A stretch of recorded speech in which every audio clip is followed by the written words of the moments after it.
이제 무상지원금의 꽃, 예창패, 초창패, 도약 패키지 공고가 나올 시기가 되었죠. 미리 준비하시는 분들 많을 텐데 준비하시는 데 도움이 될 수 있는 내용 준비했습니다.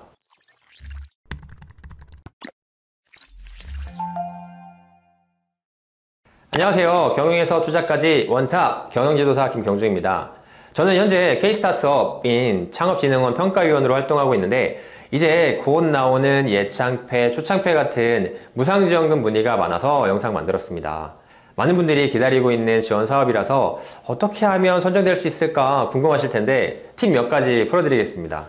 말씀드릴 지원 사업은 예비 창업 패키지, 초기 창업 패키지, 창업 도약 패키지 이렇게 세 가지인데 대표 무상지원금 3종 세트라고 보시면 됩니다. 각 패키지마다 특징과 평가위원으로서 중요하게 생각하는 부분을 설명드릴 테니까 끝까지 시청해주세요.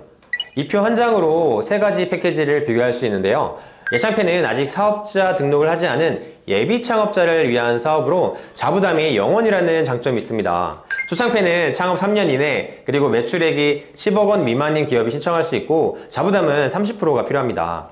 창업 도약 패키지는 업력이 3에서 7년 차, 매출액이 10억 원 이상의 기업이 대상인데 최대 3억 원까지 지원을 받아서 데스밸리를 극복하거나 해외 진출, 대기업 협업 등을 노려볼 수 있죠.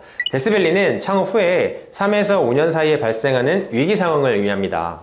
이 시기에 기업들은 연구개발에 성공했더라도 자금난 등으로 인해서 제품 사업화에 어려움을 겪게 되기 때문에 이런 사업을 지원해 주는 거예요. 각각의 지원 사업을 핵심만 설명드릴게요. 먼저 예비 창업 패키지입니다. 사업자 등록을 하지 않은 누구나 지원 가능하죠. 최대 1억 원까지 가능하고 자부담이 없습니다. 보통 2월 중에 공고가 올라오고 3월에 접수, 4월에 서류 발표 평가가 진행됩니다.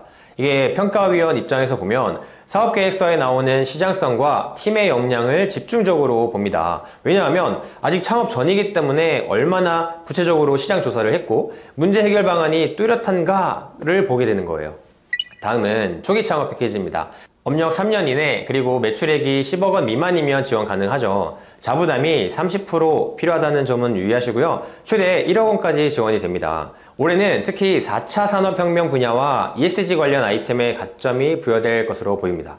여기서는 시장의 피드백을 이미 조금이라도 받아본 기업인지가 중요합니다. 사업을 하고 있기 때문에 다만 얼마의 매출이라도 나는 게 중요하고 시제품 테스트라든가 고객 반응, 매출 흐름 등을 꼼꼼히 살펴보게 됩니다. 또 MVP가 제대로 구현이 되어 있고 실제 고객 반응이 있다면 가점으로 연결되기가 아주 좋습니다. 마지막으로 창업 도약 패키지입니다. 창업 3에서 7년 차이면서 매출이 10억 원 이상이어야 지원 가능해요. 최대 3억 원까지 지원을 받을 수 있는 프로그램입니다.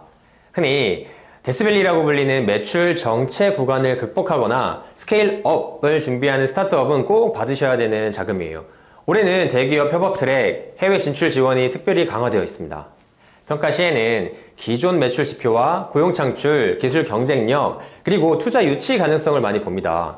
그래서 IR 자료나 해외 진출 전략이 구체적으로 준비되어 있으면 아주 큰 도움이 됩니다. 이제 종합적으로 평가위원회 관점에서 선정 팁을 말씀드리겠습니다. 총 5가지예요. 첫 번째가 시장 분석, 우리 아이템이 왜 필요한가를 객관적인 데이터로 제시하는 게 중요합니다. 두 번째는 솔루션의 차별화인데요. 경쟁사 대비 어떤 강점이 있는지 기술, 가격, 채널 측면에서 명확하게 제시해야 됩니다. 세 번째는 팀 역량인데요. 팀원이 어떤 전문성을 갖고 있고 창업자가 어느 정도 실행력을 보유했는지인데 이 부분이 생각보다 큰 비중을 차지합니다. 네 번째는 사업 모델과 일정인데요.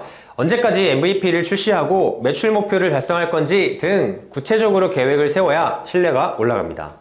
마지막으로 기대 효과인데요. 향후 고용 창출, 투자 유치, 해외 시장 진출 가능성을 보여주면 가점으로 연결되는 경우가 많습니다. 이제 대표님들이 자주 묻는 질문을 좀 볼 건데요. 첫 번째, 중복 수혜가 가능한가요? 이건 동시는 불가능한데 앞선 패키지를 마무리하고 요건이 되면 다음번으로 지원할 수 있습니다. 두 번째는 작년에 떨어졌는데 재도전이 가능합니까? 네, 이거는 충분히 가능합니다. 대신에 평가에 반영될 만한 부족 부분인 시장 검증, 계획 구체화 등을 보완해야 되겠죠. 세 번째는 지원금은 어디까지 사용 가능한가요? 인데요. 보통 사업화 자금인 개발비, 재료비, 마케팅비 등으로 쓰되 지원 사업마다 세부 규정이 있습니다. 정해진 지출 항목을 벗어나면 환수될 수 있으니까 이 지침을 꼭 확인하셔야 됩니다.